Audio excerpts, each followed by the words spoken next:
Okay guys, so welcome to this video. In this video today we are going to discuss about how we can launch an Amazon Linux machine.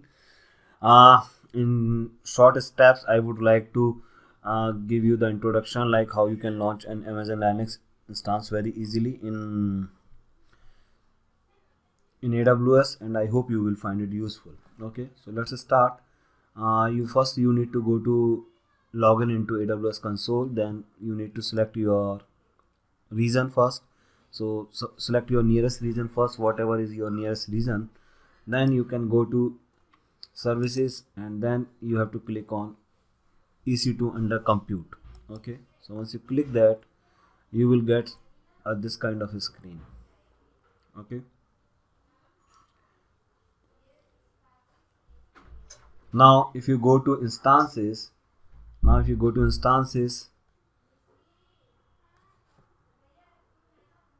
you can click on launch instance option to launch Amazon Linux, or any other option also. Okay, so suppose I click here on launch instance.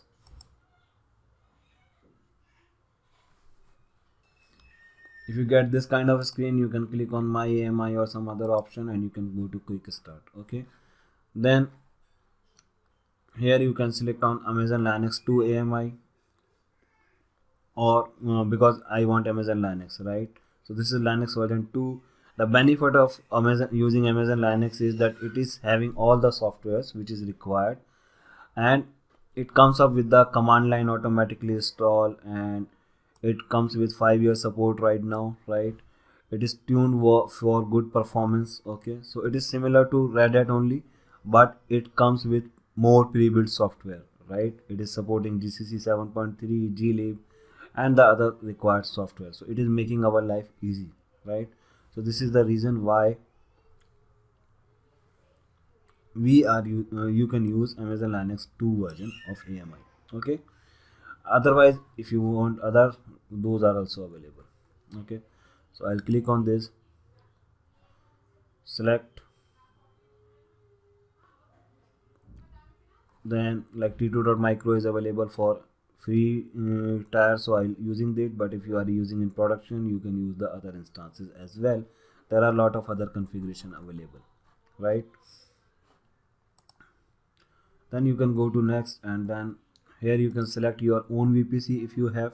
Okay, but if you don't know about AWS, you can go with the default VPC, right? But if you have your own dedicated VPC, you can choose it from here. Okay, then we need a one public IP address to connect this server from internet, so I'll keep it enabled. By default, if you are using default VPC, it is already enabled by default. If you are using a custom VPC, by default it is disabled, so you need to enable it. Okay, so if you want to connect your server over internet, you would require this option. Okay, then regarding the other options, so I think the other options you can go with the default. The other useful option could be like if you want to change your shutdown behavior, but it should be stop only. And so I think the other things you can go with the default. Okay, then here you can add your disk, or you can increase your disk size if you are not happy with this. Like if you want to keep it for like 12 GB, you can do that, right? Or if you want to increase, it is kind of your root drive, right? And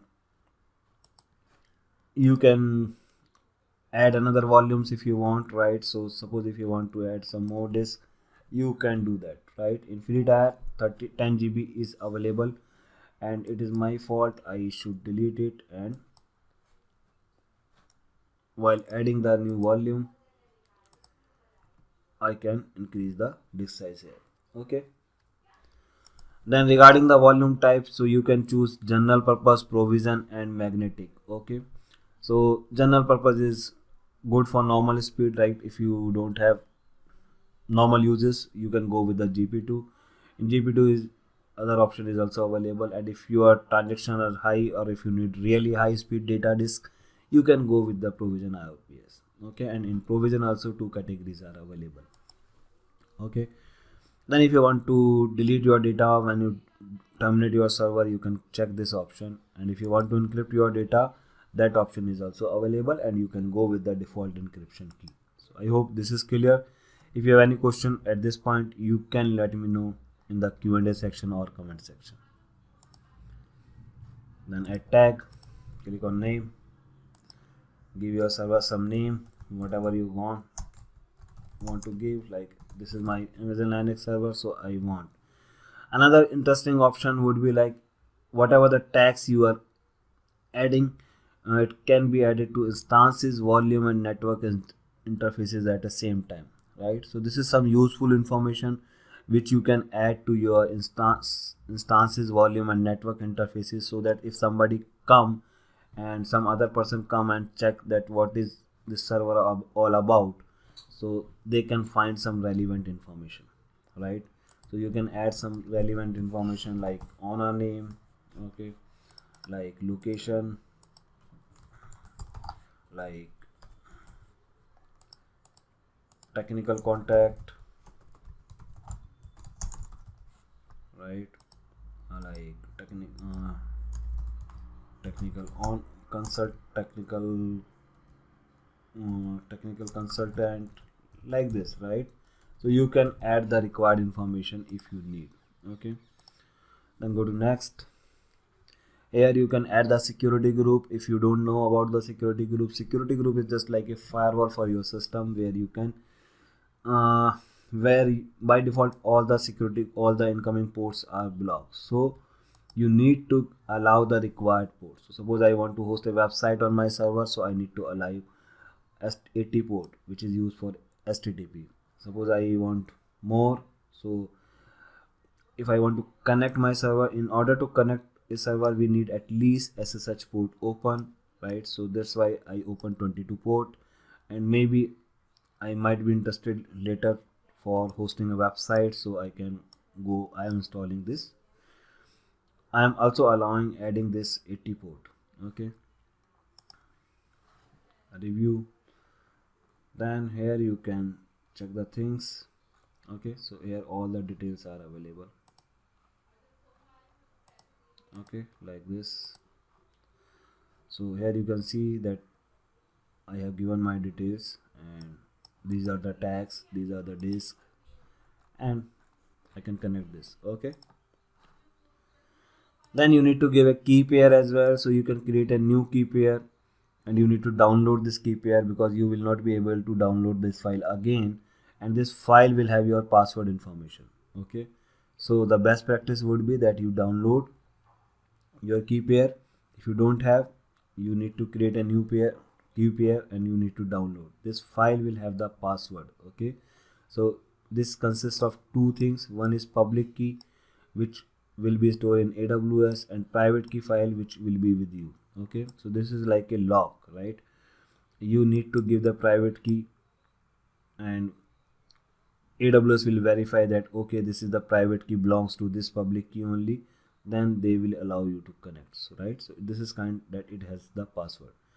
I already have one key, so I'm using this one, and I think I'm okay with it, right? So I'm launching it, and I click on view instances, and here you can see my Amazon Linux server is getting ready.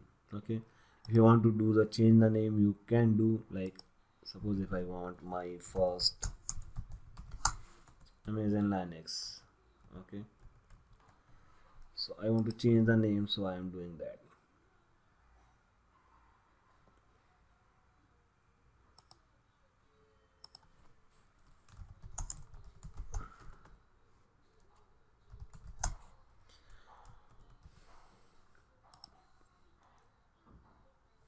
Okay, so here you can see that I have changed my name, and if you see here, like I can find lot of options related to my server. Okay, so I can control my server from here from AWS console itself. So right now the another thing useful thing is that you can see that the server quite quickly get ready.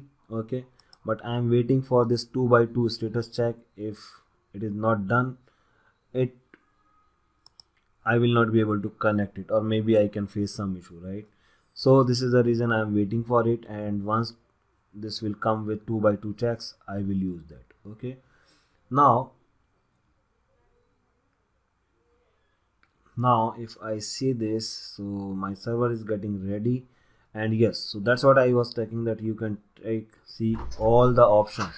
You can see all the options here, and like this have one instance ID, this have one public IP address, okay, with which is required to connect. If I want, I can change it with elastic IP address, which will be permanent. Okay, right now what will happen, that public IP used to change after restart. Okay, then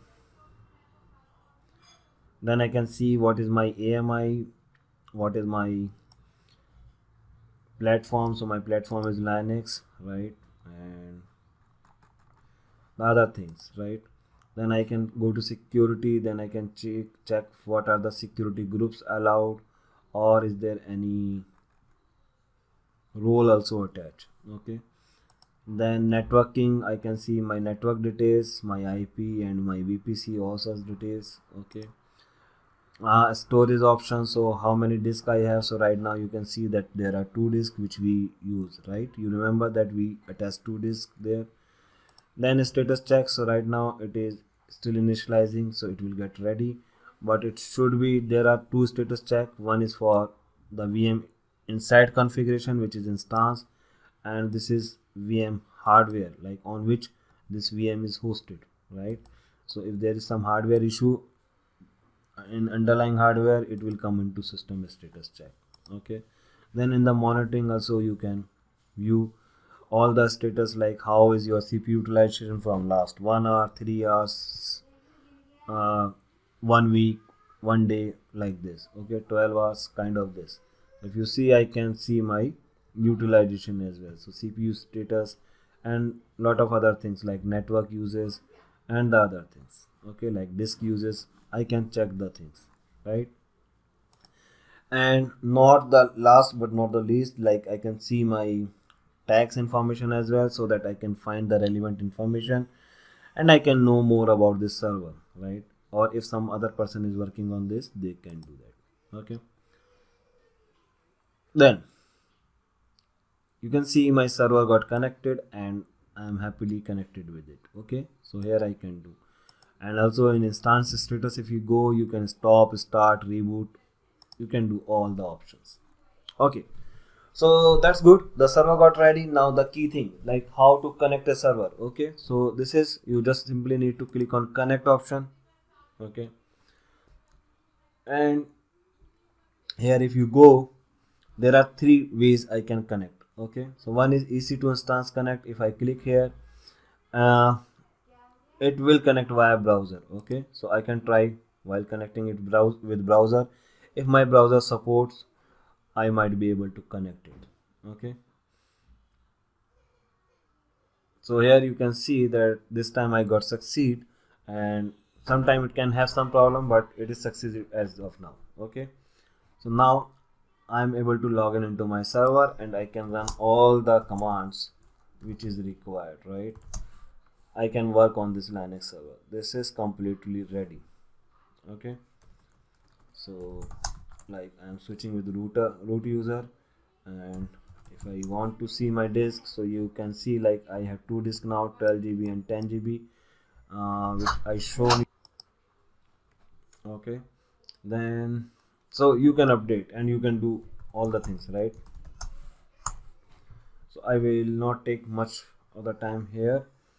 What I want to show you, so now we understood like how we can connect it. There are 2 other methods also. One is session manager. This required SSM agent to be installed on this. This is altogether a different topic. Like AWS also has one session manager service, with which via AWS console we can connect and we can do remotely many things. Okay, then the third option is SSH client. So you can SSH your client, right. So this is a command, like if I want to use, so if you are using a Linux machine, you can use this command. Okay, if you are using a Linux machine, you can run this command. This is SSH, then -i, then you need to give your key pair. Okay, so right now I have in download folder, so this, so I have to go to that path and ssh hyphen I is for your key file path. Then you need to give your key file name. Then my username is ec2-user and then the DNS name or IP address. Okay, so this way also I can connect if I am using a Linux machine. Okay, and the other option could be like I can, if you are using a Windows machine, right? So we need two softwares. One is Putty, so we can connect via Putty. Okay, so Putty is another popular tool which is used to connect. Okay, in that also I need to give the public IP address of my server. Okay, and then I need to go to SSH authentication. Then I need to give my my key file. So my key file was in my case it was Linux server North Virginia, right? But the another thing I would like to mention, that by default when you download the key pair, it download into PAM format. Okay, so it will be like somewhere like this. Okay, and we need to convert this PAM file into PPK because Putty don't understand PAM file. Okay, so for that we need another tool which is called PuttyGen. Okay, you can download it via Google very easily, or you can watch my other videos where I have given all the details like how to do that. So I need PuttyGen tool. I click on load. I need to give my path, so like Linux server new. Then I need to save this private key. Okay, so I need to give the name also. Okay, like this, and just changing the name for your reference, I can save it. Okay, so this way I can convert my file into PPK, and then I can assign the path here. So I hope I tried to give you all the things, all the details, and let me just try to include last thing, which is like how you can download Putty. Okay, and PuttyGen tool. Okay, so you need to open this link, first link, and here you can find out the softwares. Like this is Putty and this is PuttyGen. So this is two softwares which you need to download. Okay, so I tried to give you all the things which is required for launching a Amazon Linux, and also I told you how you can connect by multiple ways, and I also told you how you can connect via Windows machine if you have, or how you can connect with a Linux machine. Okay, so we covered few things, and I hope this video will be useful for you. If you like this video, please you can hit a like button. Okay, and you can hit a like button, and you can share this video with others also if you like it. And you can also visit my website like cloudlearning.co.in, which is where you can find all the cloud computing courses, most of the popular cloud computing courses. This is kind of a one solution, right?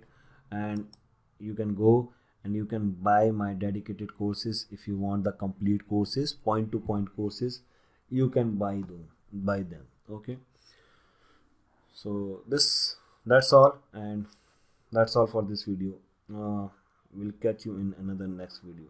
Okay, thank you guys, bye.